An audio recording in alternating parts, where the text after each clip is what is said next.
Welcome back. So today I thought I would do something a little different, but I don't know how well it's going to work because, as you can hear, it's kind of windy with a lot of noise. So I will see how this works out. But we're going to go for a little run. This is going to be the last run of this week. But along with that, we're going to talk about a couple of things. In particular, this is something of interest to a lot of people that I've been asked, is the whole idea of, you work out so much, you lose weight. Um, how much do I need to work out to, lose the weight that I need? And the thing is, this is actually a controversial subject because you actually cannot lose weight through exercise alone.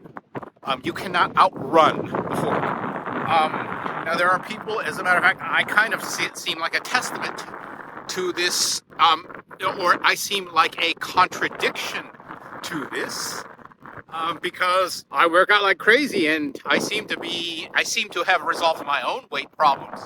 So what gives? So we're going to cover three main points. First off, of course, we're going to talk about my own experience. And second, we're going to talk about a number of myths that people believe about exercise and dieting. And then third, we're going to talk about why metabolism is not like what you think it is. There's a lot of things that people think, and really, as a matter of fact, even doctors I've spoken with, as I usually do, this isn't just me coming up with these ideas out of my head. These are actual scientific research, and I will give you the actual citations. So I'm not just talking out of the side of my mouth. Let's go ahead, and like I said, we're going to go ahead and start our run. By the way, where I'm at is just a quarter mile away from the Santa Ana River Trail, which is the trail that I run a lot. So you should already know where this is.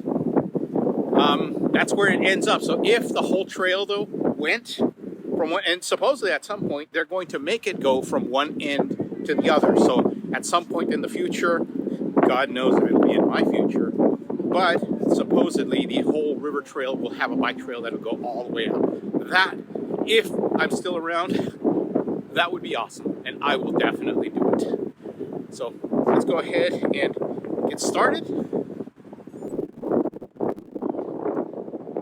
Okay.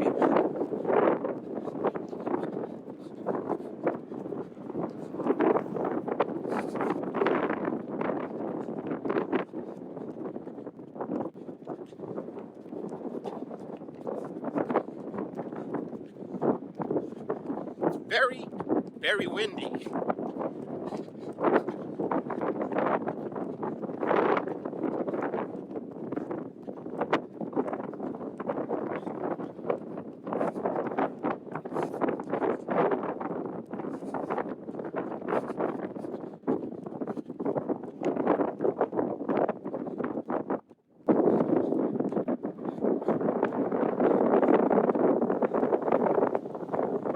We'll do a few surprises on this run too, so stay tuned.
So far, this surface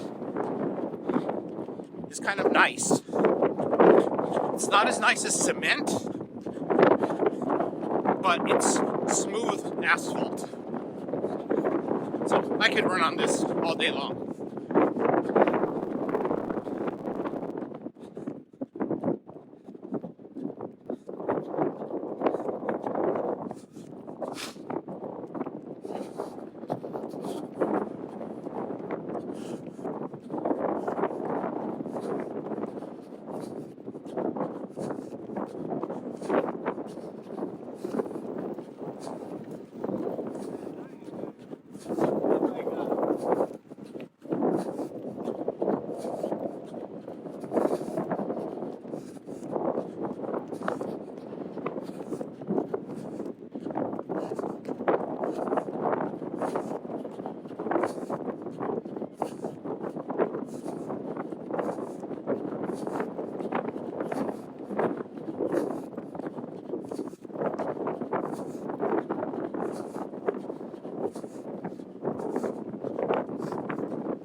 As usual, excuse the boogers, but the weather is kind of cold out here.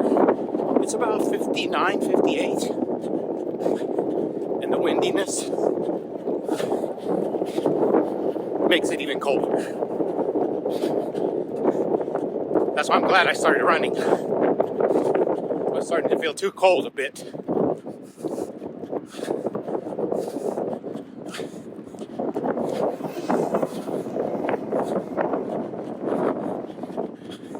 Yesterday was my leg day.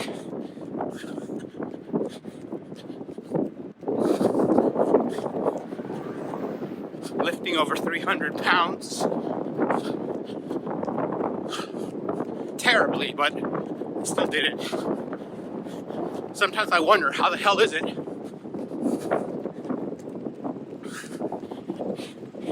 If your discs in your spine are supposed to be so, they, and with some people they herniate and stuff.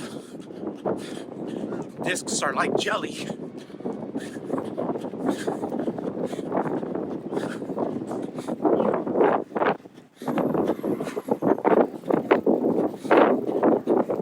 I've wondered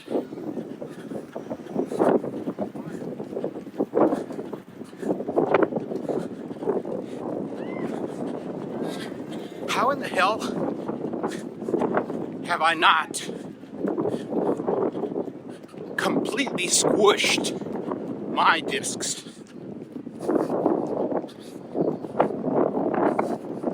I mean, I get that an injury is because somebody did it crooked or, but I mean, at some point, it doesn't matter how correct your form is. If your discs are nothing but jelly, plopping 300 plus pounds, I mean, it's about squish them, like jelly.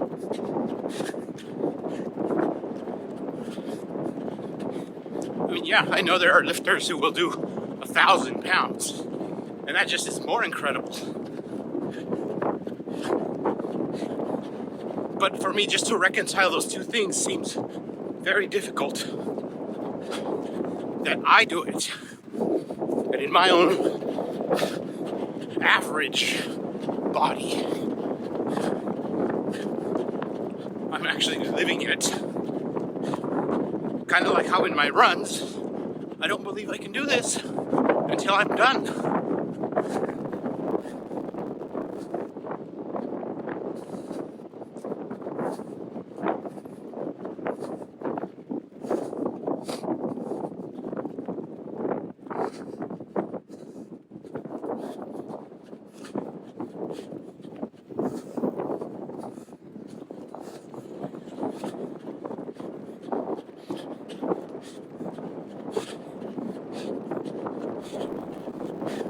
I mean, if it seems difficult for most of you to think of putting 300 pounds on your back, I feel exactly the same. There's times before I go to the gym, I literally get nightmares. I'm not even kidding, I'm not exaggerating. I get nightmares thinking that if I put that bar on my back is gonna break. But I guess in a way, similar to running, is that once you're there, and I've done a few warm-up sets, there's a little controlling homunculus in my head, and he's the one who tells me what I can and cannot do.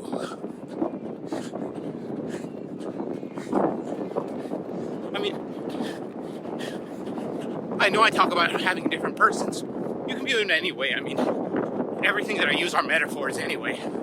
I'm sure the reality is much more complex. In a way, I think of it also as, like I said, a homunculus where once I've been lifting the weights, the adrenaline, all the other chemicals in my brain, the ones that protect me, the ones that when I'm sitting down, they're like, you're gonna break your back. Screw that, don't do it. You're gonna die. While I'm sitting, that's what they're all saying. But after I've warmed up a few, and I start to progressively lift more and more, I think of it like my protectors there are like the guys on a runway. And they're checking and checking. As I'm lifting, my proprioception, my sensory nerves that sense my muscles and my position and everything, the stuff that protects all of us, protects you too. It's the one that tells you how far you can green light and how far you are in the danger zone. And after warming and lifting more, 135, 225, 275, every time I move up, my protector guys, they're like, thumbs up, you got this. You're cleared for the next level. That's what I kind of think of it like. Lap 1, 10:12, heart rate 133, average pace 10:13. 10:12, Huntington Beach House.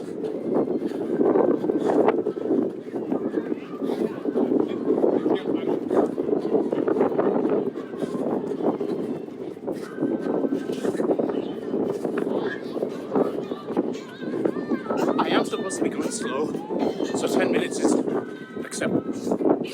I feel bad about it, but I should be going slow.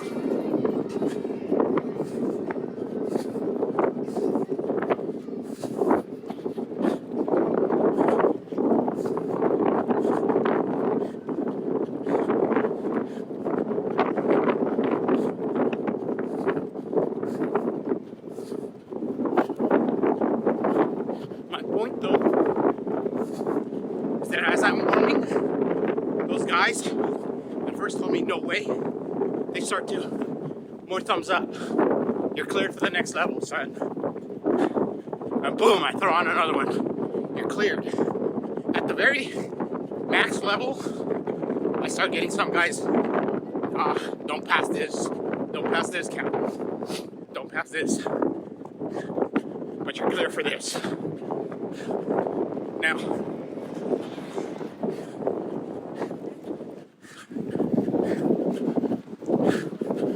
I hope that makes sense.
experience, we're starting our discussion here with exercise, diet.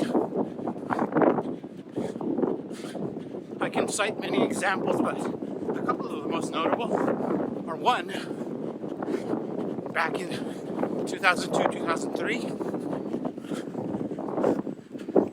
when I was working and going to the gym. And it was a time when I was exercising like a madman.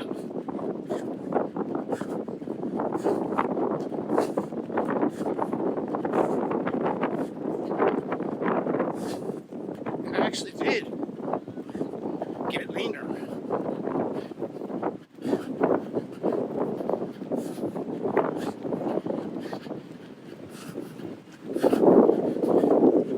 But it was not all the gym exercise I did. I would work out during my lunchtime, and then after work, I'd work out again.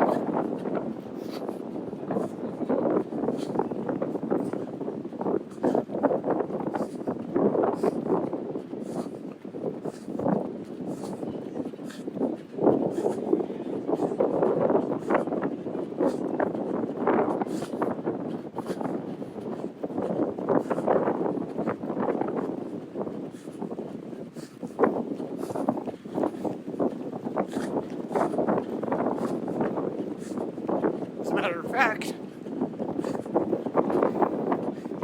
I was working out double precisely because I had lost about 10, 15 pounds, I think. And I was no longer seeing progress going once a day to the gym.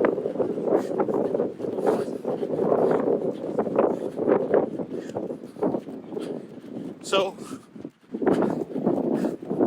I decided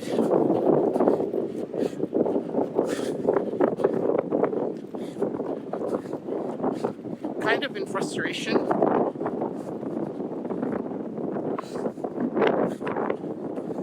that I'm just going to try the most extreme case. That was actually my whole point, to see how much I could do. And at some point, I must be able to outrun my fork.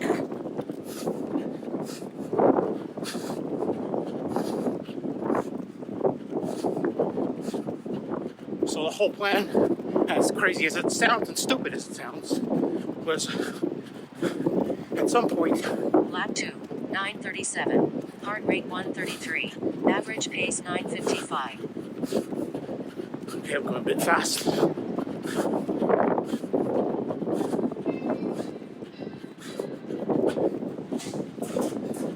My whole point was feeling that if I work out enough hours, at some point I will outrun it. Of course, I run into other problems.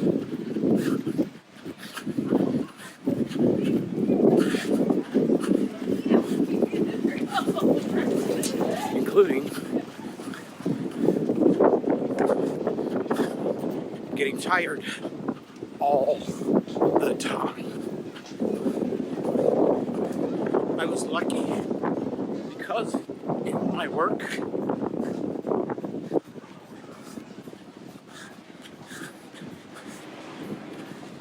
I knew my job well enough that I didn't have to really work too hard to earn my pay. So being tired wasn't such a problem. I might be operating at 25%, all the exercise. And so what? I could literally do my job and win awards that way. I have 20%, so I still have enough. But other things, I did suffer, including I lost my libido. That was always quite shocking. My libido went pretty much to zero.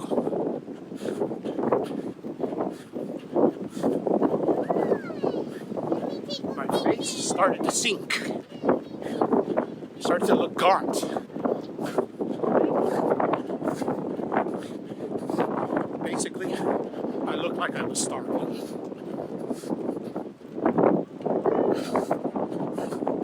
But from the moment it started, two workouts a day for about 9 months that I was doing it, I was so discouraged. Because at the end of 9 months, no progress.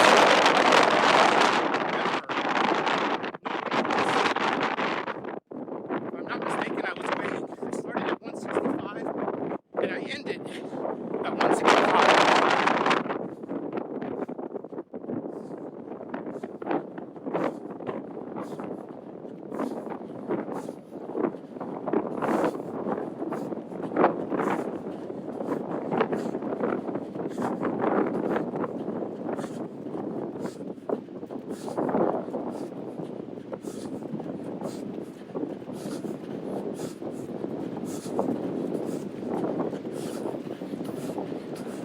Look at me now. Fast forward to today, and I work out 6 days a week. No longer doubles. Although a year and a half ago I was doing gym and track. Like on 2 days I would overlap both. And that is just absolutely insane.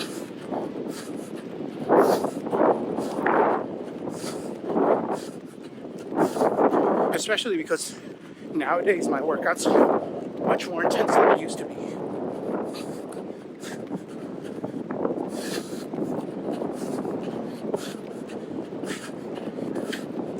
But on those days that I worked out double, I basically ended up completely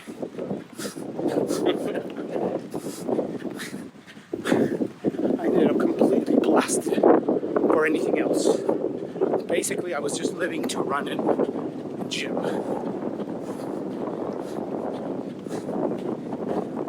And that's not life. If I was a pro, I guess.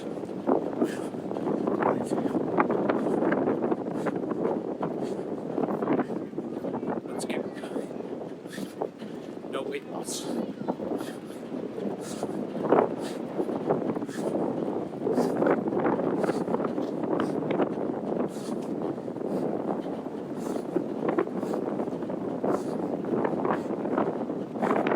And so, this common thread that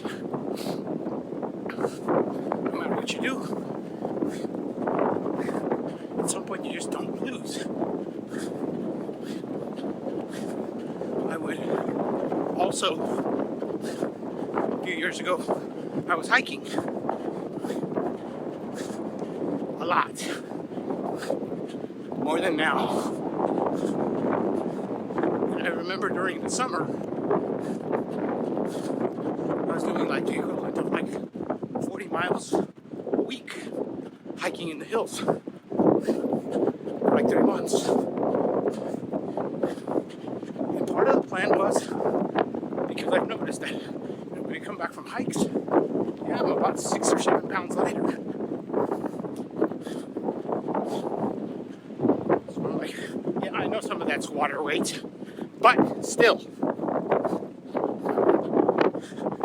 I decided to hike myself thin. I'd also heard that hikers on the Pacific Coast Trail and Appalachian Trail will lose up to 20 pounds, even when accounting for water loss.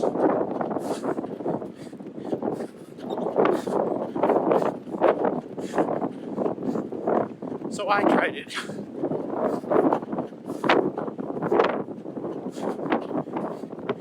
Once again,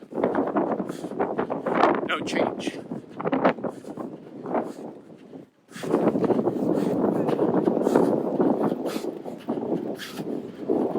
I would lose the weight, but within a month of slowing down, it would all come back. Not just that, but if I measured myself, because I also have the measurements to show, they showed my waist was unchanged. The only places I was gaining or losing weight was in my thighs and my arms and my chest, areas where I have muscle.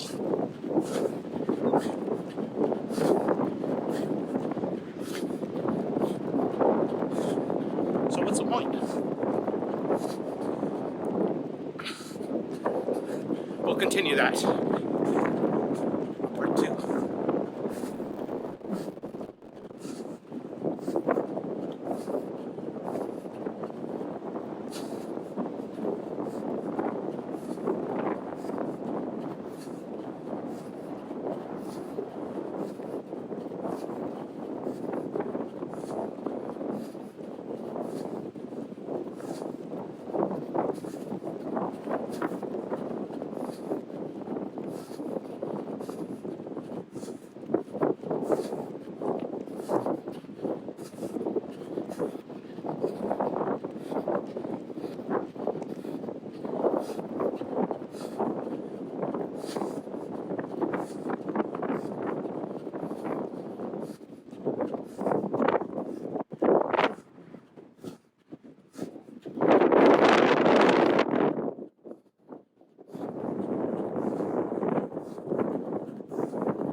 Lap 3, 9:36. Heart rate 137. Average pace 9:49.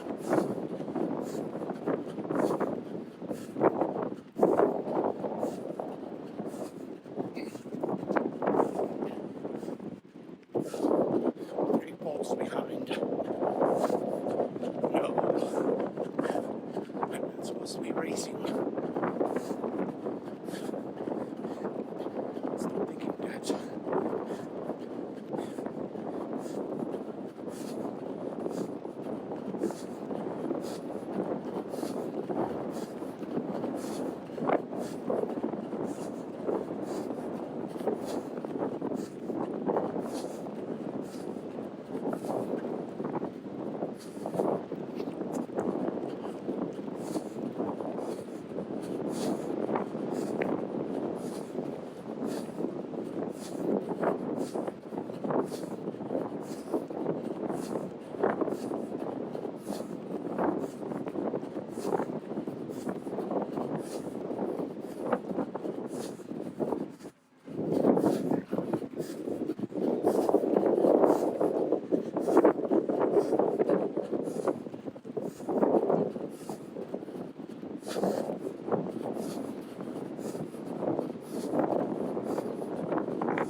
Pace.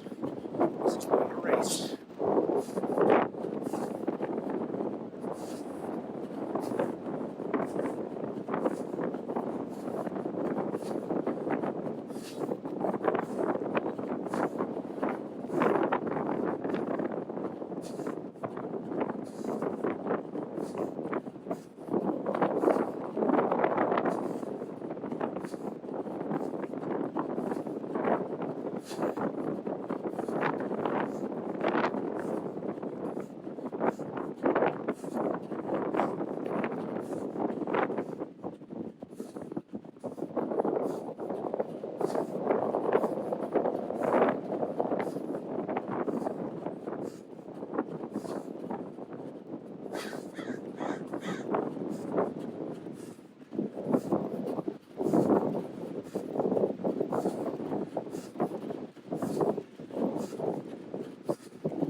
To be fair, every example I gave of exercise was after I'd already lost significant weight.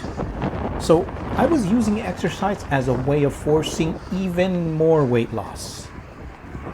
Now I knew that my metabolism had slowed down from the dieting, but I thought the exercise would just force it back up. The problem was that my body simply fought my efforts every way that it could, either by making me more tired, or making me more ravenously hungry, or at the worst, by cannibalizing my muscle tissue instead of my fat.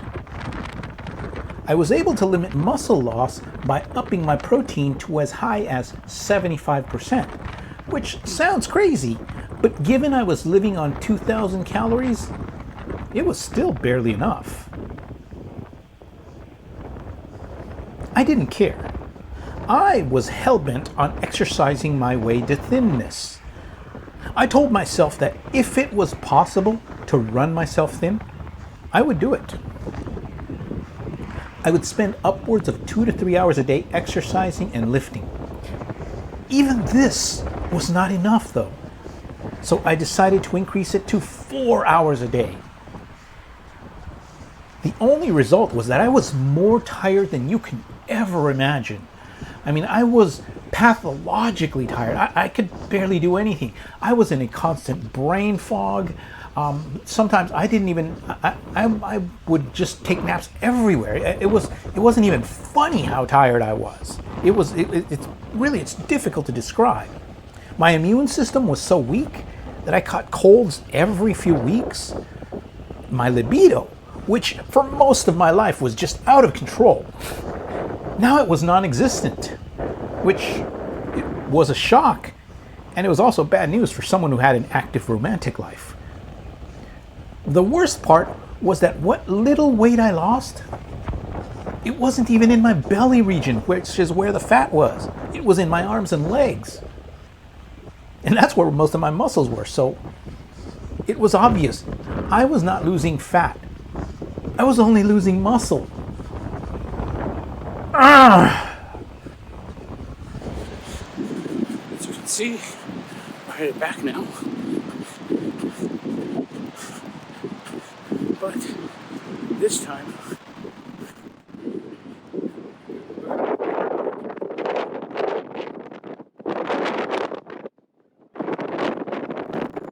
Lap 6, 10:52. Rate 119. Average pace 9:41. yeah, well, I've been going fast, so it should be cool to slow down. Remember that it's harder to run on this.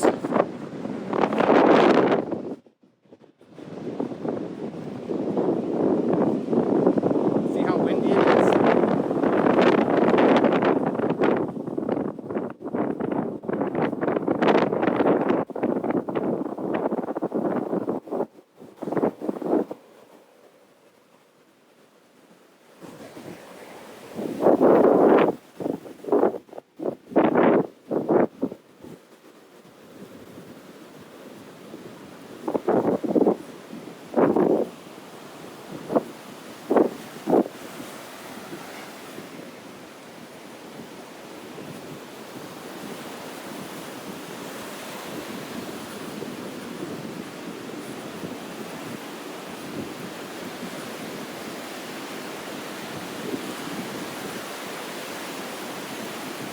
This must be a dog-friendly beach.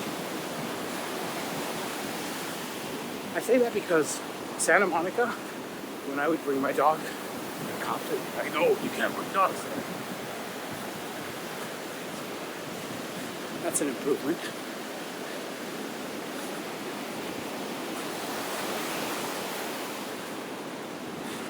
I mean, here is an improvement because you get to bring your buddy.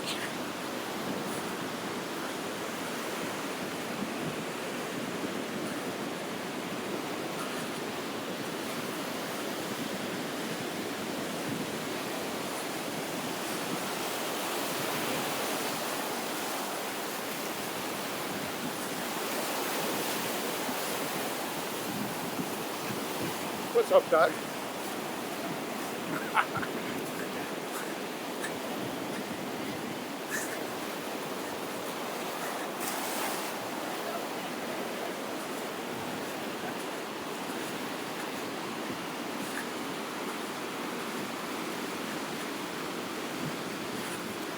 See, it must be like a dog park or something because there's like dozens of them.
Shaggy doggy.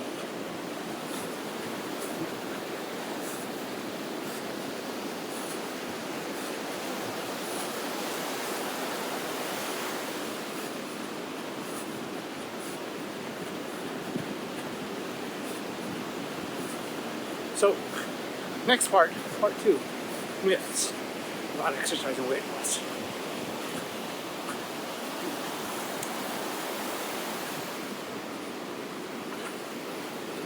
There's an important point that not only are they myths, but they are superstitions that many of us actually hold very closely.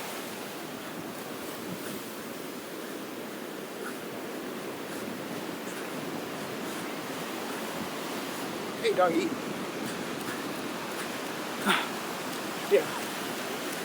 As a matter of fact, sometimes we call them gree-gree.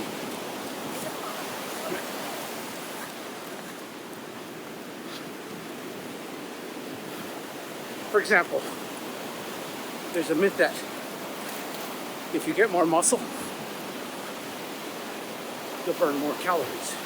Now, no, I'm not saying that that's a complete lie. Rather, it is commonly used as a justification for gaining muscle. Muscle's great. I like having it, but it's not going to make you lose weight. And it also, although in some limited contexts, it does increase your metabolism, if you're, for the past like 10 years, because of course things can change and vary, but if for the past 10 years you've been burning 3,000 calories a day, and then from one year to the next, you gain 20 pounds of muscle, which is significant. You're going to look quite more muscular. That came out wrong. But you're going to look more muscular, significantly. You'll feel better. A lot of things will be better for you. But guess what? Your daily calories are still going to hover around 3,000. Yep. Not going to change. So that's why it's a myth. Because there's something there that is not being taken into account. And that was the first mistake I made when I would work myself out, because I'm like, well, now that I've gained some muscle, I'll just work out more. Nope. Still, you can't outsmart your body.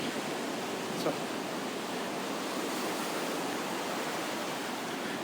number 2, calorie counts are worthless. Pretty much. You know, when I first went to the gyms, my very first times, long time ago, and I would get on the life cycle machines, Stairmasters. And on them you could actually read how it says how many calories you burn. And many of these are based off of very well-researched numbers. And so, at least on some limited sense, they are giving you fairly accurate information. Although I will tell you, most machines are over-optimistic because there are two fundamental parts to your metabolism.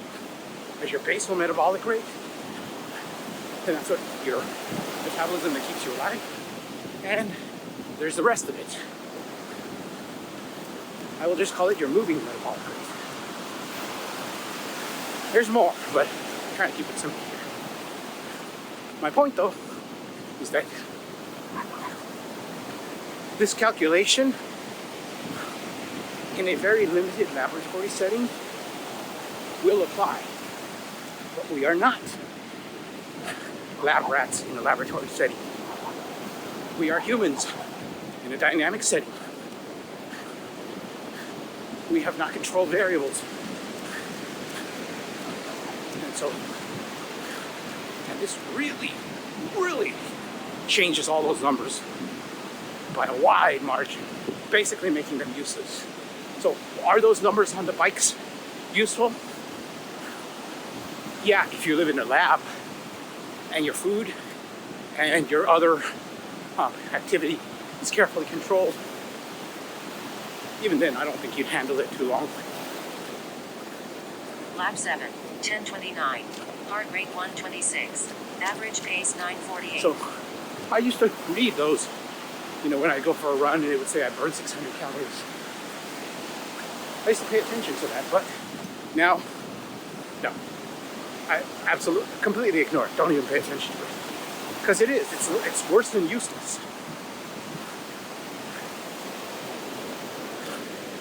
There are ways of measuring, but they're very expensive, and I might talk about them in a bit.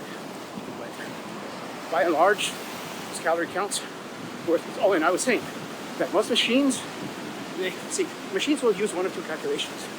They'll either use your moving expenditure, that's what I was saying, or your full expenditure, which is your resting and your moving. Most machines will use the dual, resting and moving. Thing is, they won't tell you which one. You'll kind of figure it out because one machine gives much higher numbers. Of course, as I said, this is only for academic interest. Practically, neither of them means anything. So, just ignore them unless you live in a lab.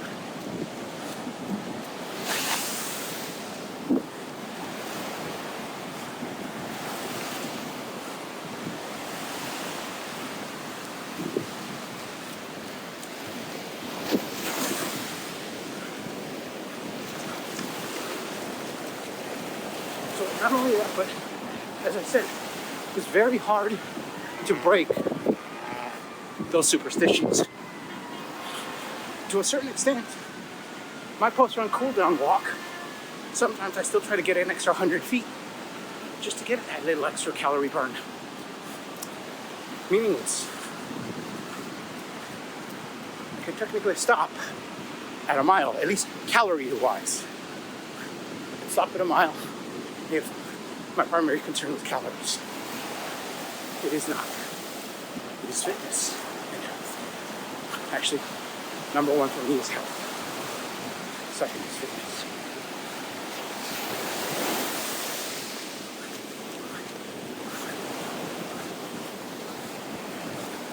So,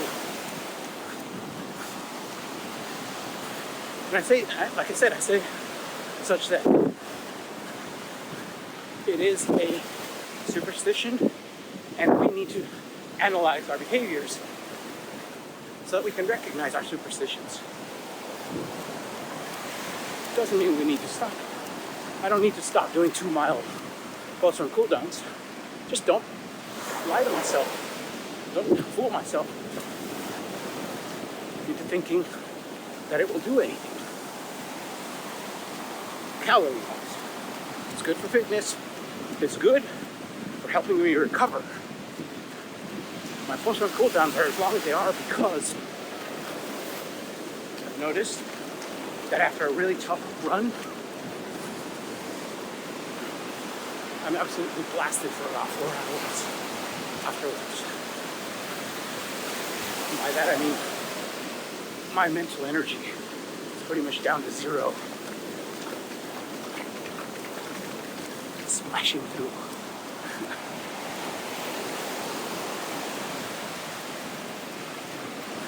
So I cannot work, I'm not productive. Basically all I'm doing is just recovering. Whereas with a cool down, I've noticed that I can get back to what I need to do sooner. Sometimes I still need about an hour or two to recover, to be honest. Although even then, I can operate at low efficiency. Remember, like I told you when I worked, where I might only operate at 25% of my ability for the first hour afterwards. Yeah, that's very inefficient. Unless I'm doing something. Many of my runs in the past couldn't do shit. So it does that, but I still sometimes want to get a couple hundred more feet. That, like I said, is more than anything my greed, my superstition. I still need to let go of. But I might get some more calories if you want.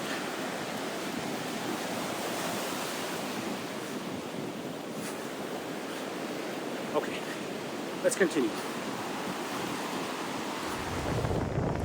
Calorie counts seem to work better when you're very overweight. Once you approach normal weight, your BMR goes down, so keep that in mind.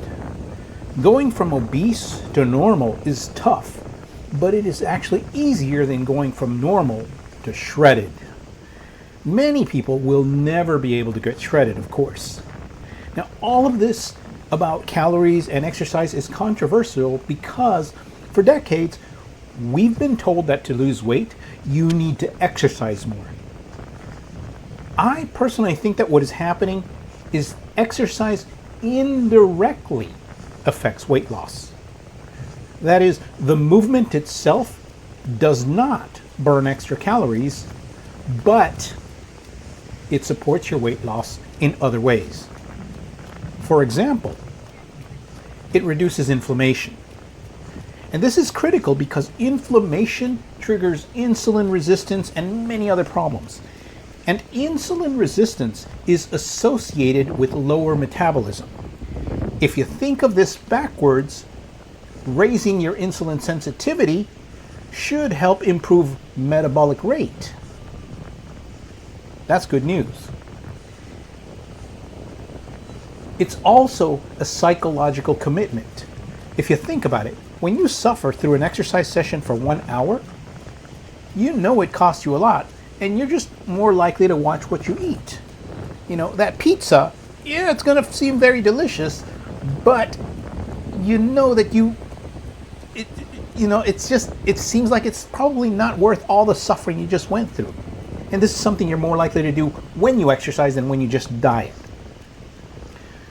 Many folks who begin exercising programs change their dietary habits, eating less sugar and junk food and eating more fruits and vegetables. And I really think that the pain of the exercise just reinforces that commitment by reminding you how much it's costing you. There are many other mechanisms, by the way, so I'd sit here for an hour just explaining them, but all of these by which exercise might help, including mood stability, which is super duper important, especially with things like binges, improved circulation, improving sleep, and metabolism. And the thing is, weight loss is not simply about eating less, just like weight gain isn't simply about eating more. It's about many of these little factors, many of them that are working against us. And exercise can bring them under control. even if it doesn't do much for calorie burn. Keep that in mind when exercising. Okay, so I thought I would surprise you. As I said, I thought I would stop at 10, but we're gonna do a couple more because it looks like the sun is gonna be setting pretty soon. And so we got enough time. So let's go ahead and cover our next topic. And that is about the fact that metabolism is not like a simple machine where what goes in comes out. Now, that doesn't mean that it violates the second law of thermodynamics or the first or third, but rather our machine is not like a car where its efficiency is pretty much linear. We are not. Our machine is dynamic. As a matter of fact, this is a big mistake many people make when they assume metabolism is linear. Because they assume that as you exercise more, if your basal metabolic rate stays the same, your moving metabolic rate, your moving metabolism, as long as you do more exercise, that's just gonna add on the calories, right? You know, if your BMR is 2,000 and throughout the day you normally do 1,000 and then you exercise, well then suddenly you added 2,000, right? And you're up to 4,000. Nope. Our metabolism has evolved. First of all, remember, for 99.9% and even longer of our history, our problem was starvation, not excess. In no part of biological history has excess ever been a problem. So no animal has a way to contend with it. Second, if you compare our metabolism is a lot like that of other carnivores, not like vegetarians. I know that's gonna sound my vegetarian friends, but it's not a diss. There are some things that we share in common with vegetarians. I'm not saying we don't. But our ability to soar is similar to that of dogs, cats, bears, even weasels, carnivores. That is that we store our energy because there'll be times we don't have any. But that kind of a metabolism has to adjust itself for times of starvation. As a matter of fact, that is typically the way many animals die in the wild, by the way. Not the most common. Most common probably is getting attacked by another animal. Animals don't make it to old age, remember that. They run out of food, or they can no longer chase down prey, and they die of starvation. So their metabolisms, though, will do their very best to keep them alive as they're starving. And so your basal metabolic rate will actually adjust. So there's two things. One, your BMR will adjust. So if you exercise more, your BMR goes down. Trust me, I know that one. And if you, besides your BMR going down,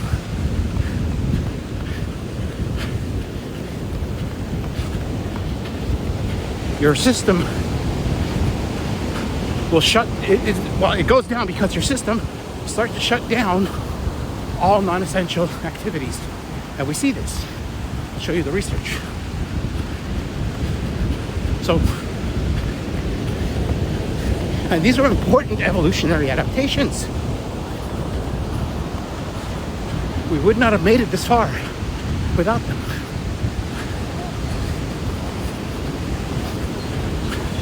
So, our machine is dynamic, far more dynamic than we imagine. Not just on a biochemical level, on a behavioral level, on levels that most of us are not even aware of. That's how amazing our machine is.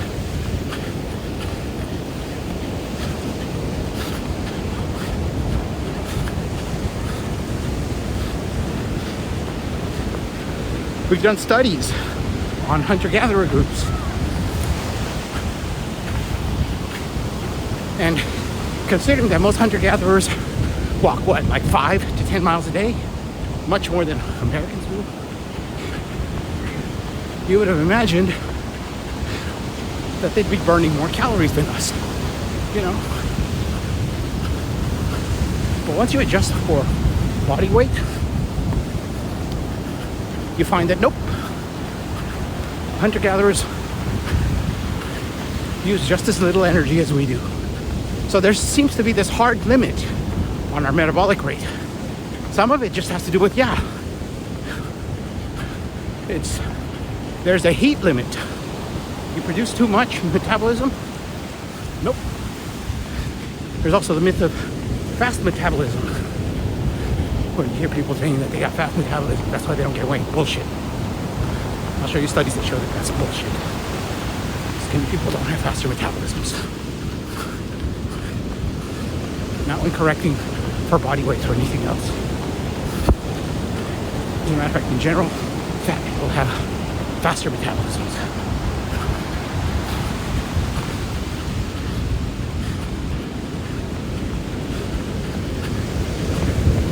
So there's all of these little evolved mechanisms that are there to protect us. We cannot overheat, so we cannot produce more metabolism. Of all the modes of operation that our body will give us, it's going to resist elevating our metabolism more than anything else. Because until now, that would have been a death sentence.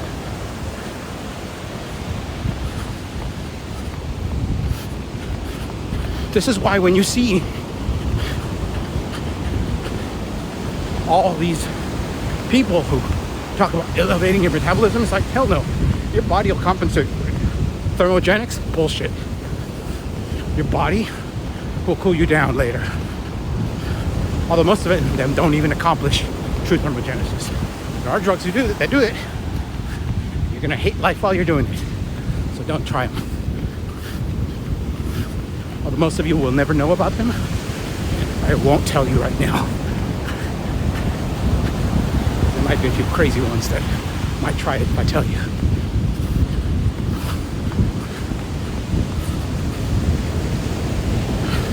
The whole point is that our machine is dynamic. It adjusts. It will almost always adjust downwards, not up. Because our metabolism, as I said, it has this hard limit. Above which no human goes. I don't care how skinny and how much you look like you can do it. Nope. You go higher, you start to die. There are people who have truly elevated metabolisms. They're in bad shape. I'll show you a few pictures of them. You do not want to have their metabolism.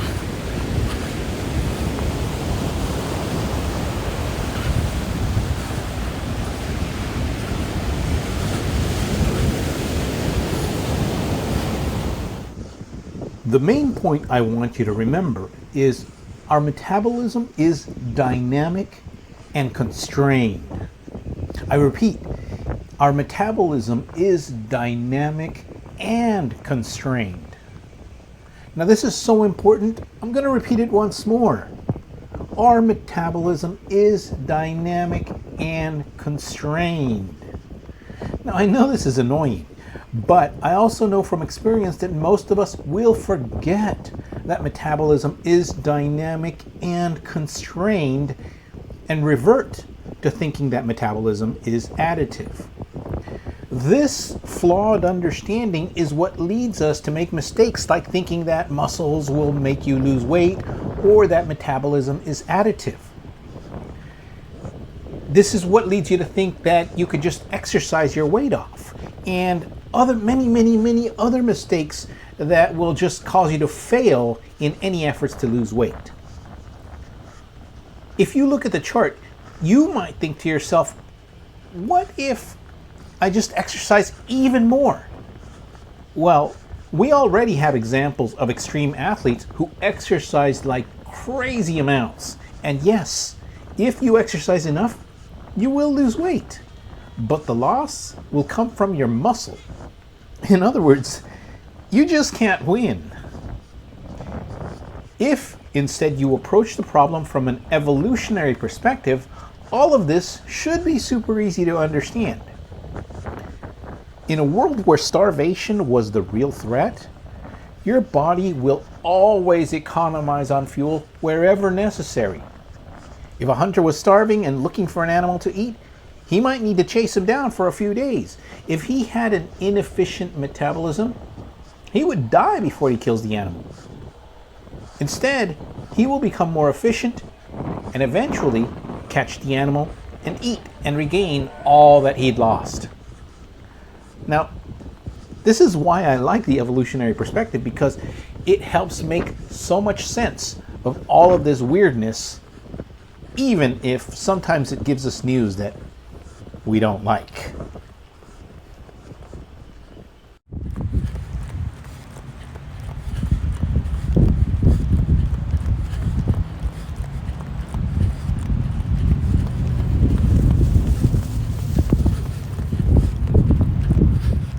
Okay, we are done. 12.31. Okay. Oh. Oh. Okay. Oh. Oh. And if you're wondering, yes, it hurts. Oh, it hurt all the whole trip. It never stops hurting. Okay, let's go ahead and do our cool down. Let's have a look at the sunset.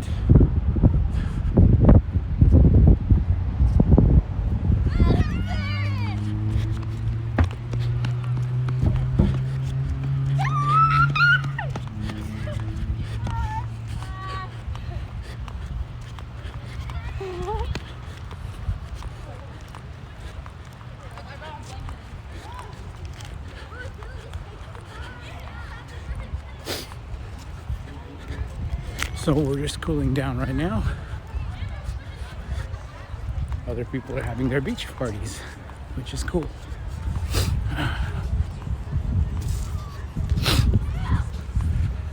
So sorry for the boogers, but as I told you, it's very cold. Oh, it's cold and windy.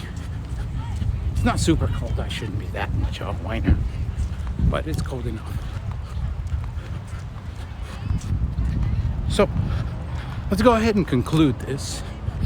First of all, as I said, exercise for dieting, for losing weight, pretty much not gonna happen. So, but that doesn't mean that you should give it up. Look at me. I work out all the time. Just know why you're doing it and why you're not. So, something that, there are many benefits, and we'll talk about them next time. But of course, there are still the glaring inconsistencies that you might notice, including the fact that most people that actually have successfully lost weight and kept it off have dieted, but they have exercised. So what's going on there? Is diet and exercise together? How does that work? So there's more questions. And the science tells us some interesting tales. So stay tuned. I will share my own experience and what the science is next time on That Crazy Guy Who Runs. So apart from that, I hope you did like this beach run. I liked it. I really liked the fact that I got to run both sides. The bike trail here and the sandy part over there. There's plenty of that there, so I do want to come back here. Although I will have to say it is windy. That makes it hard to share anything here with you. But other than that, this was an awesome run. Lap 1, 14:49. Heart rate 103. there Average we go. pace 14:50. So kind of slow, but that's okay. So until next time, don't forget to challenge yourself.